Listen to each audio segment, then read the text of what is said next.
Menta saya kari Cuba lakban shimti hino u Donald Trump. Tang katu ni kenta hadin baka jing penlip boarding habaro kawai kari Cuba kalajia na kaliang Donald Trump ula aidak banang ne syakmat kan kam nang dum syusyu kamtam na kebenta kinong yalam kari Cuba. Dai haka janmit jungka sngin kong bakari Cuba kelas dang ban mat ia ka jingka dum bat bom don boarding habaro kawai kari jungka kebala penlong ia kumba 10 million ngut kipat ba nu syong syong jong kate kari Cuba ban syong bat ban thia bat ban bam hapreng ka jing bom don ia ka bor jing syai ha ka baki kenhun badai ban yarap kerki kidang yale kat bala ban penyok biang ia ka boarding tang maria penmi unong ilam kari Amerika ia kate ke jing berngam jongu ngangait bangan yo ia ka burom ban shim ia ka Cuba ngamut ban ong langala pelat ia ka shim ia ka ngaperkat bangala banle ia kano ka bang akwa bat kate ke jingkren jong Donald Trump kalapan kendit shisha kamtam ia kinong Cuba bayo le se Donald Trump unshim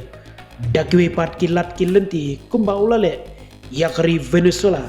dangshen bat ia kari Iran kaba katma kadang yai peteng hapo kari Iran menda hakisnam syajar kendais pa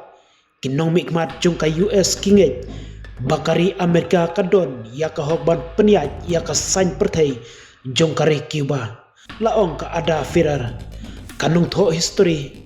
kaba ansa permission ia ka kot jing kenmau jongka jingim jongka Cuba kaba kerteng ka kipar of maikin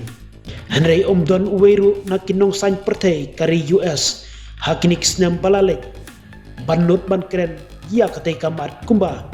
Donald Trump udang sudap kren dangshen kari Cuba kalakam bakaladon ka jingya kren bat ka Washington bat menta ka i kumba ka peni ia ka jingkwa ban penkela katuka ni hakayo ka kot haka jing persang ban penhun ia kari US hakasngi ka baar uskretri ka sorkar jong Trump kata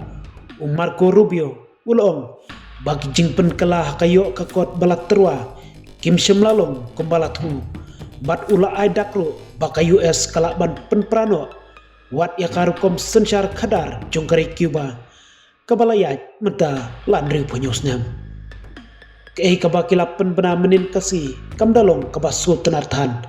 omla ban penbet yaka kumta ngiladon katu keni kirai kibahe banshim laong biang Marco Rubio kade New York Times kalayatu hakasngin kong makinong ya keren jongka US kila dawaru de ya ka jing in okam jong presiden jongkari Cuba kata Miguel Diaz-Canel.